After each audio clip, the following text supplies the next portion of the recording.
Good evening and welcome to the evening news for today, Thursday, October 12, 2023. I am Jemima Holmes. Thank you for tuning in. Now let's take a look at some of the lead stories tonight. Red Road, Providence destroyed in unusual manner from weight of aggregate stockpiled. Preliminary assessment of oil block bids submitted. Evaluation to be wrapped up next week. President Ali urges gas to energy contractors to push more work during dry season. Precautionary evacuation notice issued as authorities battle forest fire in Region 10. And 4-year-old suffers fractured skull after beating from father. Mother told police the child fell. Now for the news in detail.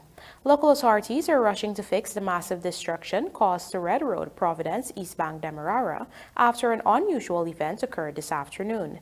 A section of the road suddenly bulged more than 5 feet from surface level. In our lead story tonight, Pooja Rambaran reports that engineers suspect the damage was caused by the weight of a nearby stockpile of aggregates. The scene at Red Road, Providence, East Bank, Demerara on Thursday afternoon.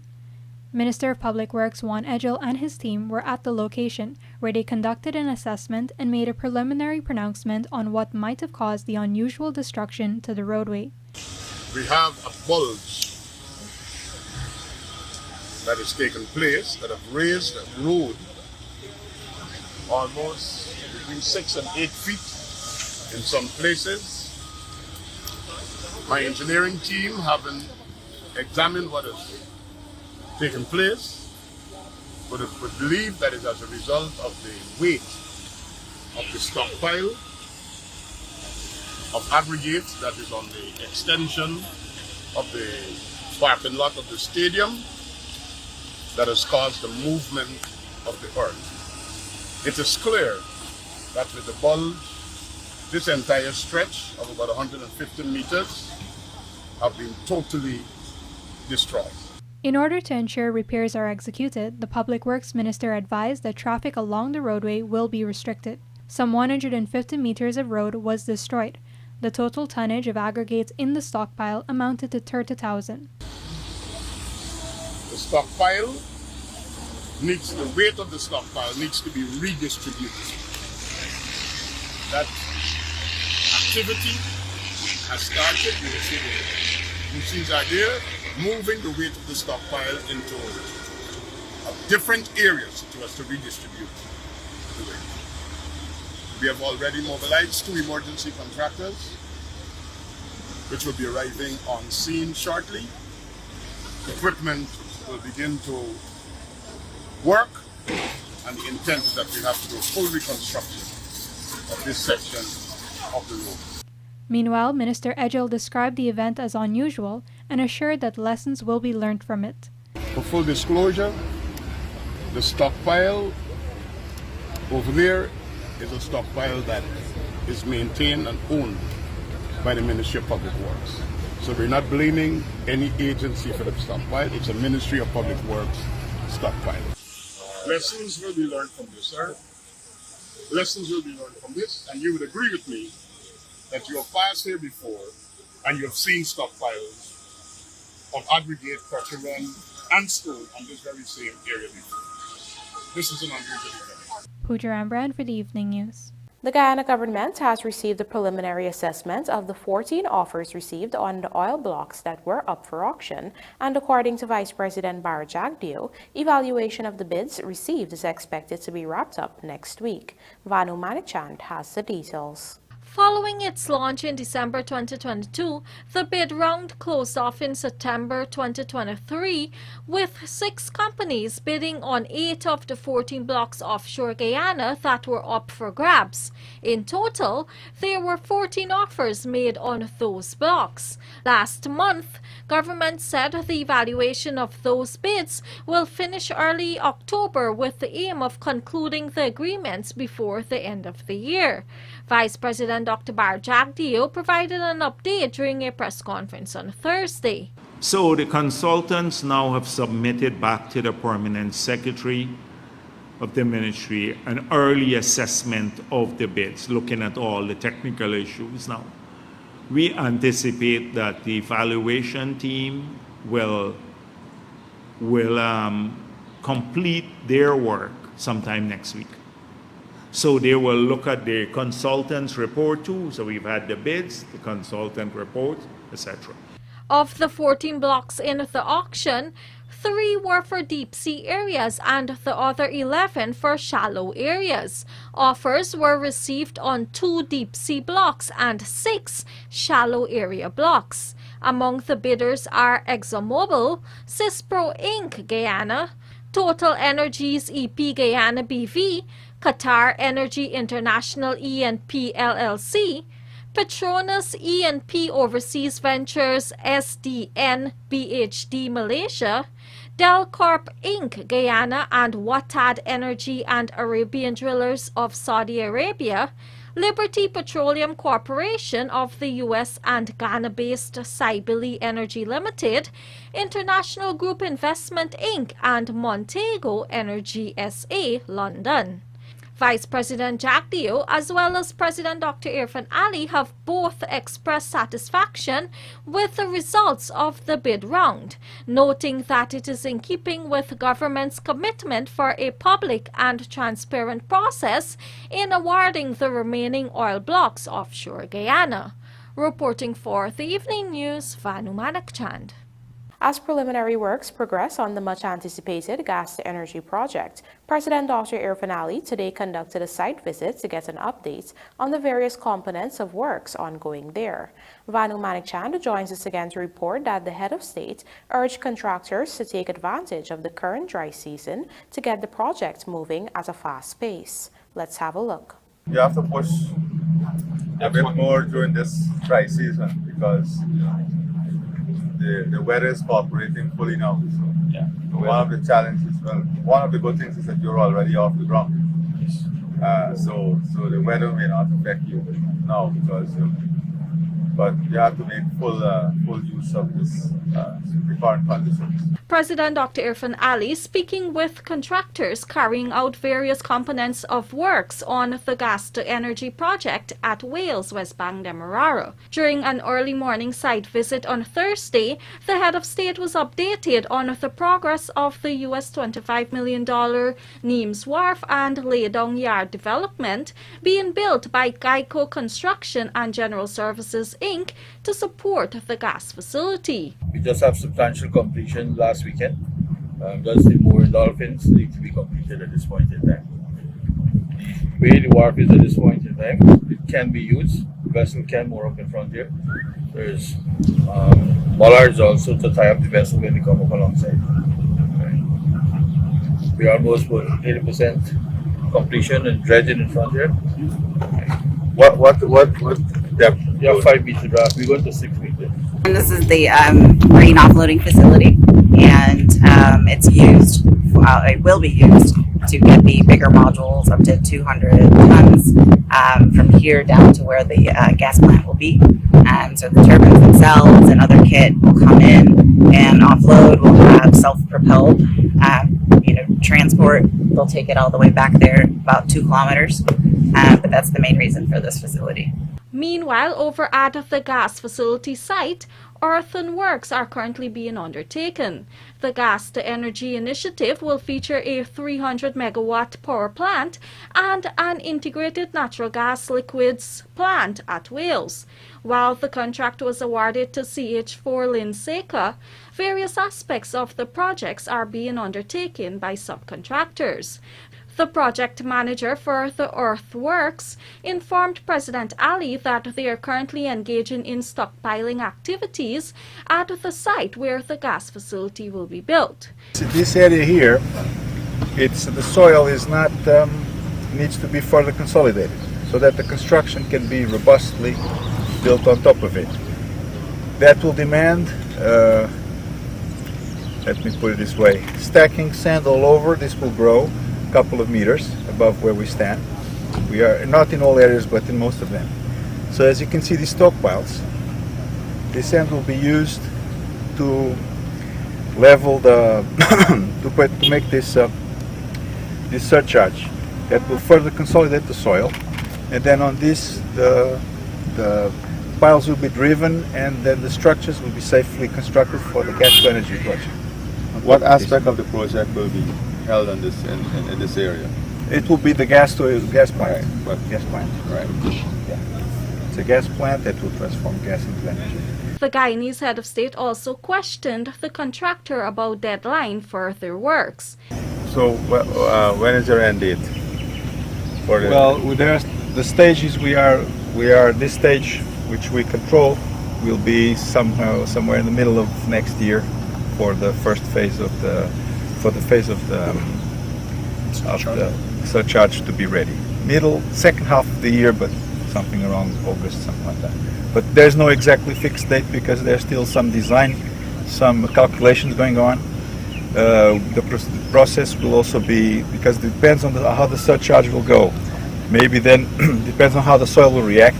We have a good approximation, but it's always contingent on the actual conditions of the soil below. So, but it will be, this first stage will be half the year. Then there will be further stages, the piling, and the buildings themselves, which will be with our client Motorcyclist. Currently, there are over 500 workers directly involved in the various aspects of the project, and more are expected to be brought on as the work progresses. Reporting for the Evening News, Vanu Manikchand. A massive grass fire last evening erupted at several sections of Brighton Village, currently in Region 6. Our Berbice correspondent Andrew Carmichael joins us now to report that the fire continues to burn. As grass fires continue to erupt in Berbice, the fire department is being faced with several challenges. Station Officer of the New Amsterdam Fire Service, Shannon Crawford, says each fire has its own challenge.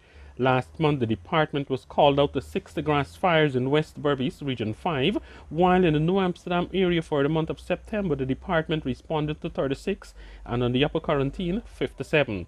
So far for this month, the department in Berbice has had to respond to 60 fire calls. It is an alarming rate, very concerning to everyone. Fire safety is everyone's business, and we all should be very concerned about this. Currently, a grass fire which erupted on Wednesday night at Brighton Village in the Quarantine continues to burn.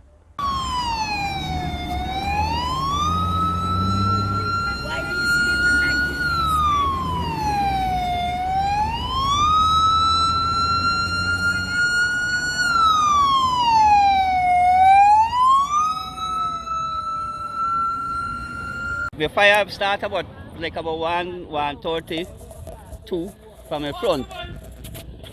And then when I go back down, and then we decided not to go back down because we see the fire come down and my brother in our house up front there.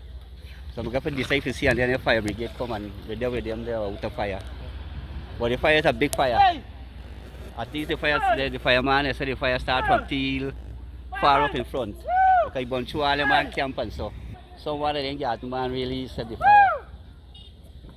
So that is all we know. How much person in the community you think affected? Well, at least this whole half of Brighton, the whole eastern half of Brighton. Then you get some inside western half of Brighton affected by the fire, by the smoke. Since 1:30 we noticed the fire and we can't stay in the house. And we tell the fire police and they were telling them we bear what you can't see the house. How we gonna bear in the house? And me turn them the road stand up. We get all the dog, all the goat, everything inside the yard there. Also on Thursday, the western half of the Stanleyton Cemetery in New Amsterdam was under fire.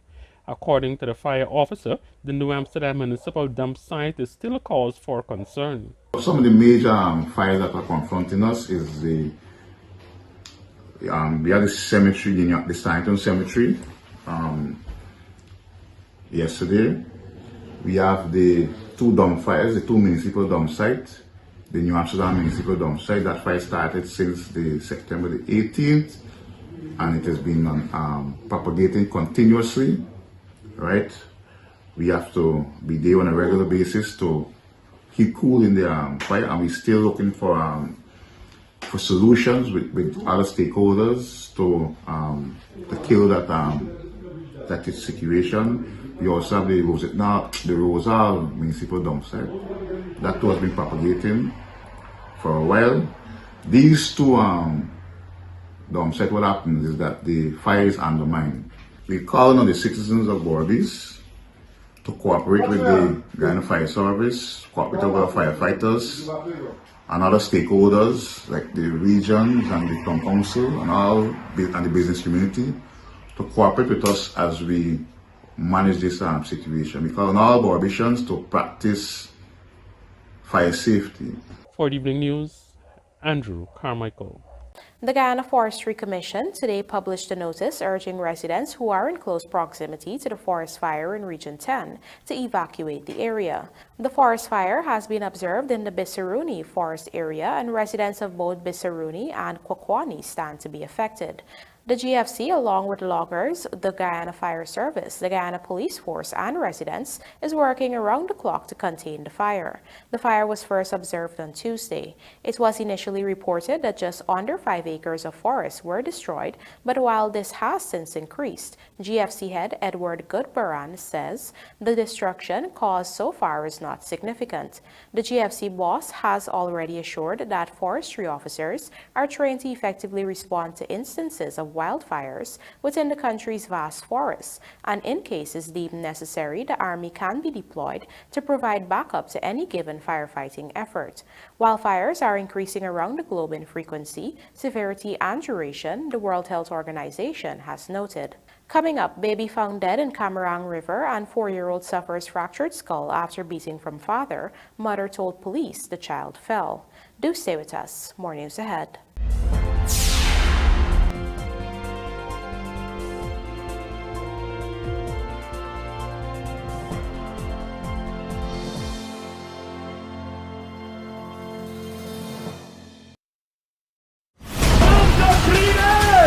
Jesus Christ the Lord rose again from the dead.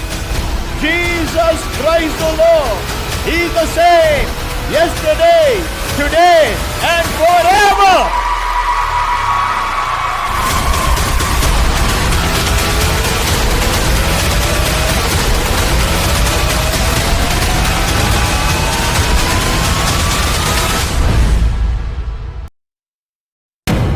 Audits are a routine practice for any business, more so in the international petroleum industry.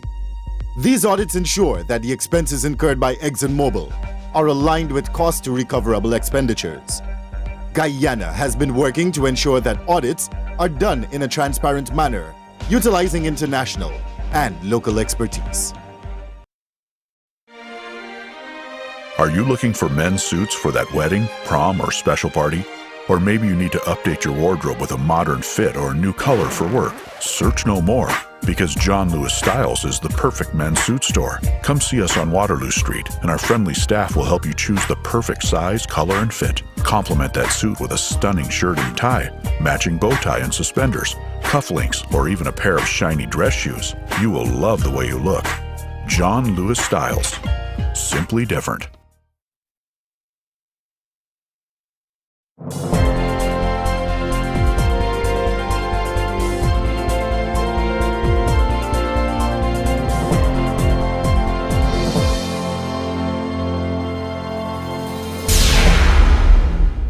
Welcome back. You're watching the evening news.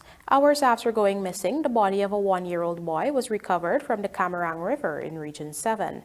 Dead is Romil Delgado of Puruma Village, Upper Masaruni. He went missing at about 18 hours yesterday at topside Puruma Falls. His body was later found at around 23 hours 50 in the Camarang River. The discovery was made by a 51-year-old farmer and member of the Puruma Community Policing Group.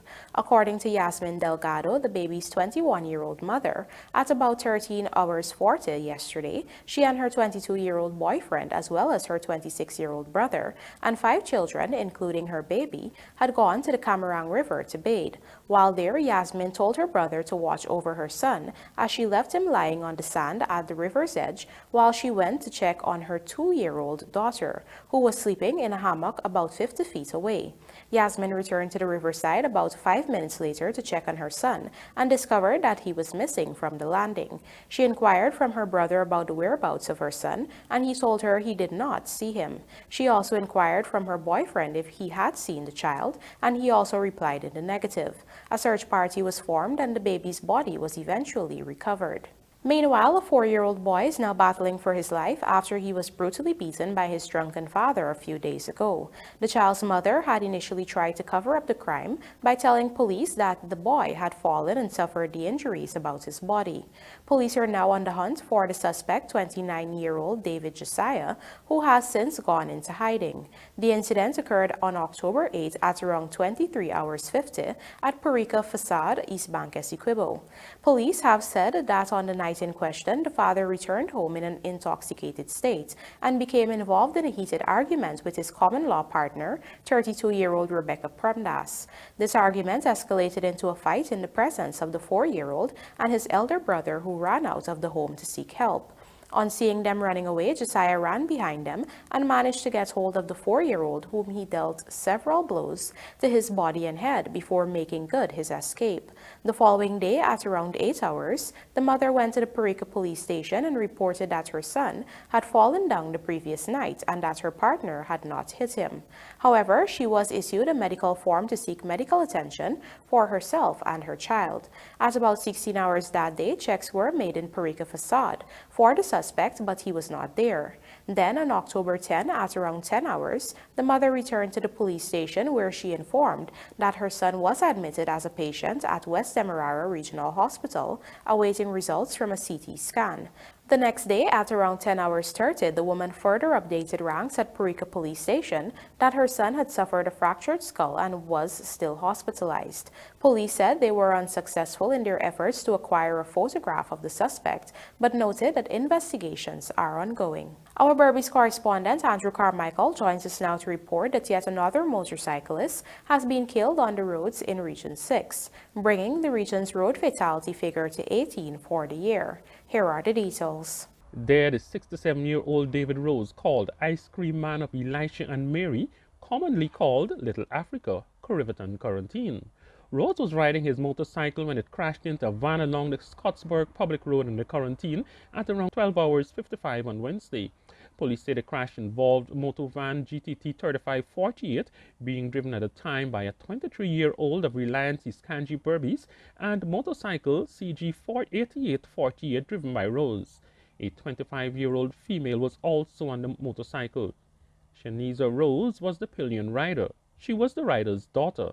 According to the police, the motorcycle was proceeding north on the western drive lane while the motor van was also proceeding in the same direction behind the motorcycle. The driver of the motor van alleged that the motorcyclist made a sudden right turn onto the road into the van's path. As a result of the collision, both the motorcyclist and the pillion rider fell onto the road surface and sustained injuries. They were picked up by public-spirited citizens and taken to the Skeldon Hospital, where Rose was pronounced dead. The pillion rider received medical attention. The dead man's son, Ibn, said his father was on his way to drop off his daughter at her aunt when the crash occurred. I was told that the said boss man overtake a vehicle before that street with a maximum rate of speed, which in probably couldn't have full control of the vehicle. And when he noticed my father, he tried to avoid my father. Because remember the weight of the vehicle, because it's a company vehicle with a load, couldn't control the vehicle. And he ended up tilting the car, and I tried avoiding my father. My father actually observed him in the mirror, because everybody could ask anybody. My father is a very careful driver. He's also an ex-traffic police, right? And he don't tolerate nonsense. Anyway, on seeing the act, everybody said he pushed my sister off the bike. And how his handbrake and left, you could see that he did something like that. He said his sister suffered a fractured hand and bruises. The daughter, who is mentally ill, is now receiving home care for her injuries. My father, he have a hole back in his head. He's going like that with bars. He just went on there, break up, ring up. His next foot, he break up, ring up. This one foot, he bust at the bottom. There are multiple injuries, a lot of injuries. Rose was self-employed as an ice cream seller. He also worked as a carpenter and mason. He has 14 children. My mother passed away like 2 years now, after November. Before it's going to be 2 years. And ever since then, my father, when he can't go and sell, just got care of my sister by somebody, because she's kind of sick. She's barely enough, but she still has a child right now. I would say she's still a 25-year-old baby. Did your father have to cross the road to get to his sister? We have to, but he didn't meet the destination for that yet. For the evening news, Andrew Carmichael. The corn and soybean project in Region 10 has yielded over 160,000 tons of produce, and the consortium is looking to replant as soon as possible.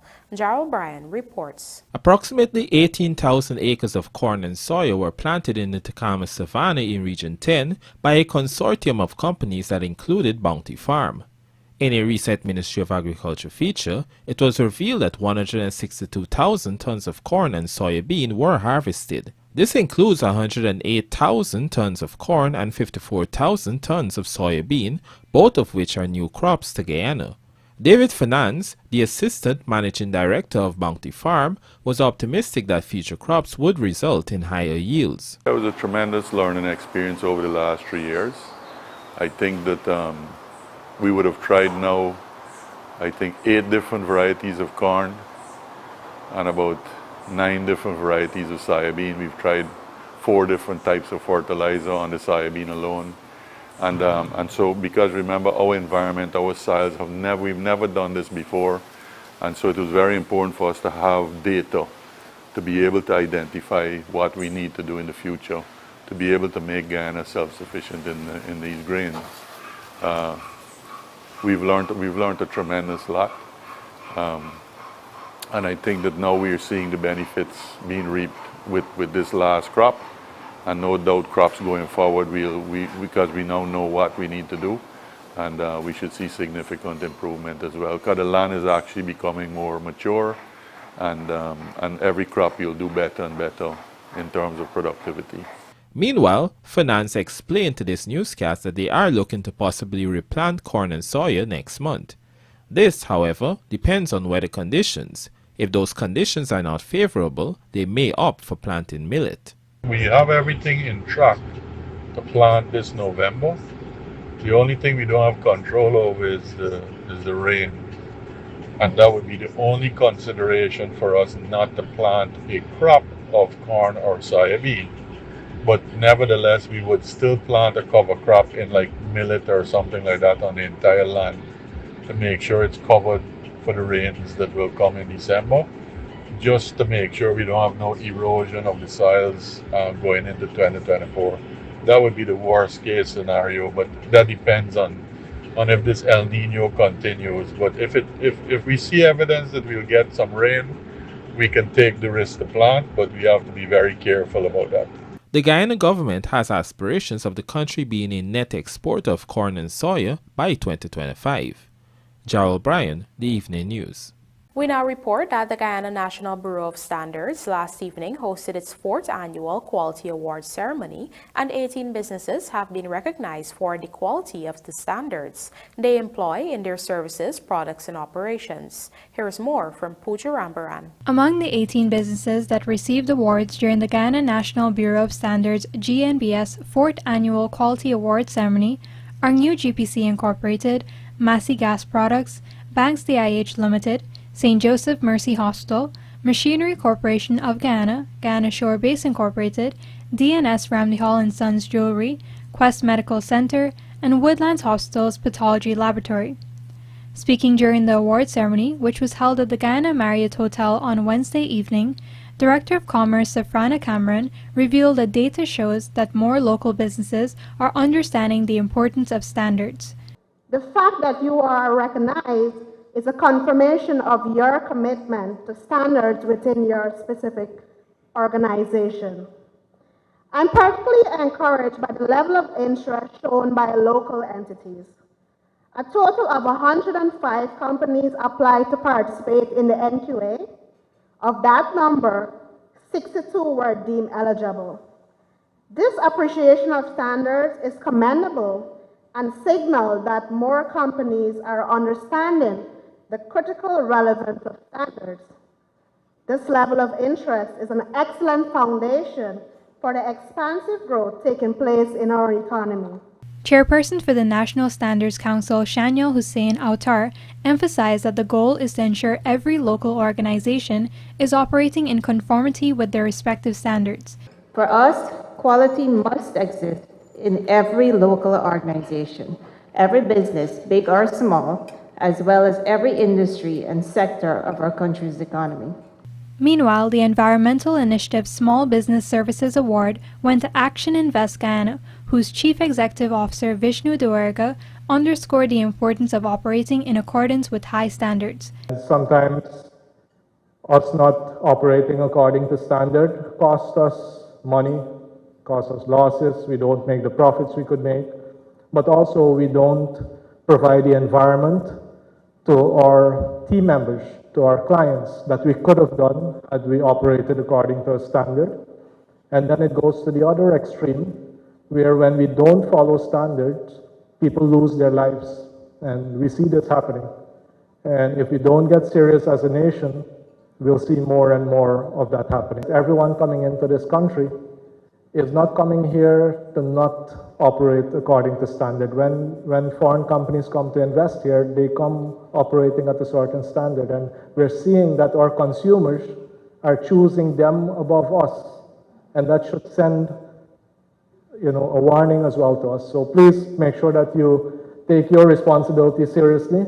Pooja Brand for the Evening News. The Berbice Expo and Trade Fair, which is in its 17th year, will be declared open on Friday evening by President Dr. Irfan Ali. Our Berbice correspondent Andrew Carmichael tells us more. The 17th edition of the Berbice Expo and Trade Fair will be held from October 13th to 17th at the William. So there are lots and lots of stuff to look forward to at Berbice Expo this year. The event is normally held at the Albion Community Center. However, because of developmental work being done to that facility, the venue had to be changed. The expo is being organized by the Central Quarantine Chamber of Commerce. We have a lot of challenges in terms of access into the ground, parking for exhibitors and that kind of thing. But you guys are working around it to ensure Yeah, we're actually working as we speak in creating a parking right across the ground there, which should hold about 150 vehicles. The expo is being held under the theme Fostering Sustainable Economic Growth and Food Security. This year, farmers who have excelled in various categories such as rice, livestock, cash crop, and fisheries will be recognized.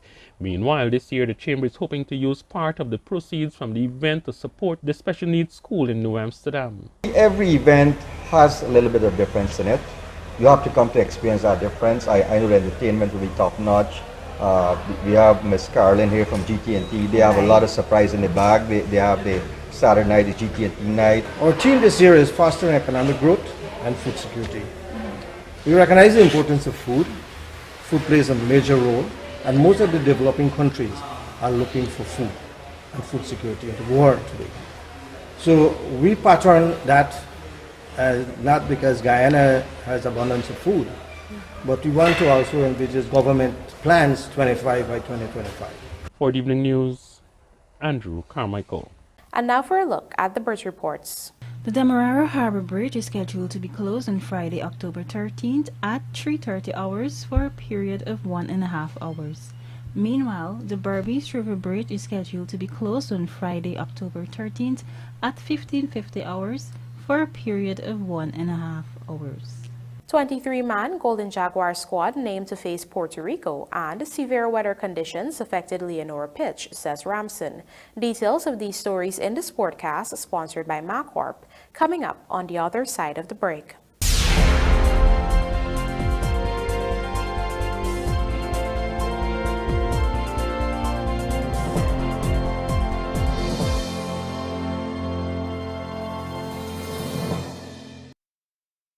Looking to bring your dream home to reality? Or simply taking on a home improvement project? Then National Hardware Limited is where you should start. Let us put that touch to your home.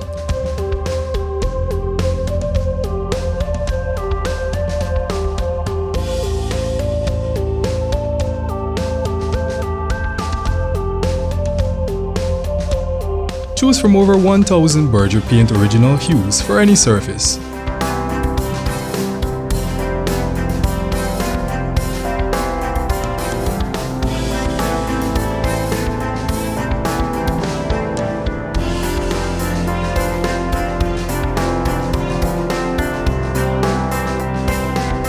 We are known for our trusted brands such as Westinghouse, Philips, Sadco, Rubbermaid, Pyrex, Gibson Home, and so much more. National Hardware Limited, your do-it-best store. Located in downtown Georgetown and industrial site Rhymeville. Superbet, your best bet. With many agents countrywide, our products are easily accessible. Visit an agent nearest to you to play your favorite games. Must be 18 years and older. Terms and conditions apply. Play responsibly.